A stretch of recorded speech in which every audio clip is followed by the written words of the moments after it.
This is Pawn Drunk Boxing, aka Mr. Moonshine himself.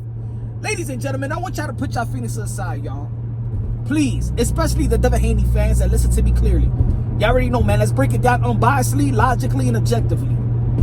Now, we all understand that Devin Haney and his belt at 135, WBC belt, has been watered down.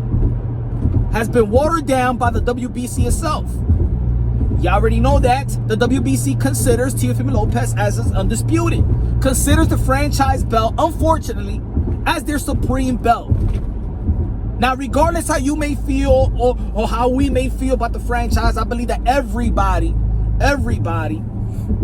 hates the franchise, hates what the WBC been doing, and hate the shenanigans. Y'all already know, I already said that Mauricio Sudamon been making a decision while drinking Don Julio on Patron.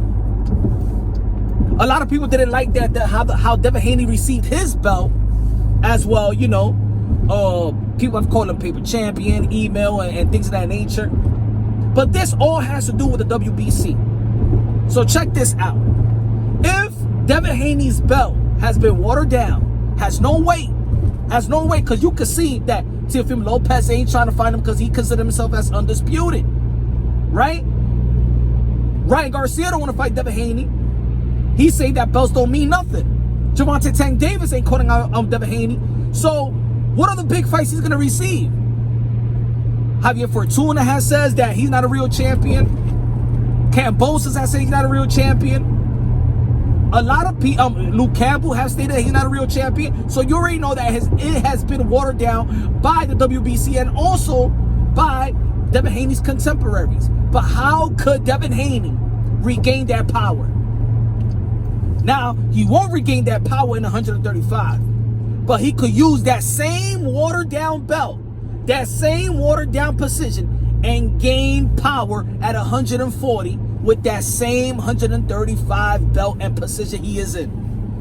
Why am I saying that? Because as a champion 135, you have the right and you have the power to petition to be mandatory at 140 for the WBC title holder, or you have the power to petition for it, and you also have the power to at least petition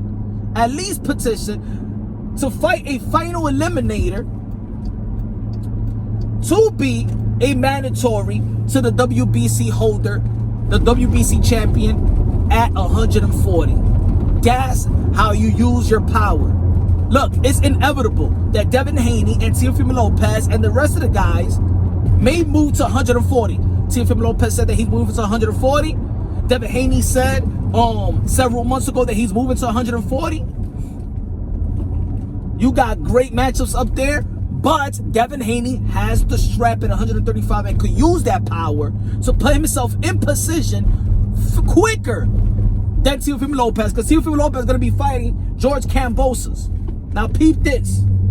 If Teofimo Lopez goal is to become undisputed at 140.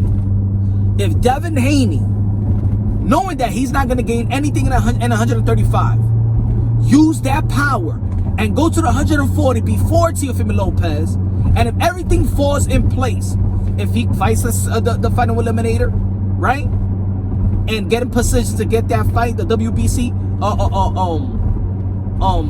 you know, fight for the WBC champion. It could be Josh Taylor and the winner, Josh Taylor and Jose Ramirez. If Jose Ramirez wins and leaves the 140 to the 147, they will fight for the vacant, and Devin Haney will be right there up for grabs. If Josh Taylor wins, then he'll eventually, if he fights the final eliminator, whoever that is, could be Cepeda or whoever, be Cepeda. At least you got to fight once, be Cepeda, and then get that mandatory position and fight a Josh Taylor. But you will be there, Devin Haney, everything falls in place. You will be in place quicker than Teofimo Lopez. And if Teofimo Lopez wants to become an undisputed and go for it, he will have to go through you. Now you are a power player. Now you're in a position to dictate the other person's goal, who you say is ducking you at 135. Is a fight with Devin Haney and Teofimo Lopez good at 135? Yes, But it has been watered down by the WBC. The WBC has given it legitimacy for Teofimo Lopez to be claimed as undisputed. So why would he go backwards? You understand what I'm trying to say? It's not that it's not a matchup. It's if you already feel and the whole world saw him win the undisputed at 135, he's not going to go backwards. So Teofimo Lopez's goal is to go to 140. Eventually, the goal of Devin Haney is to go to 140.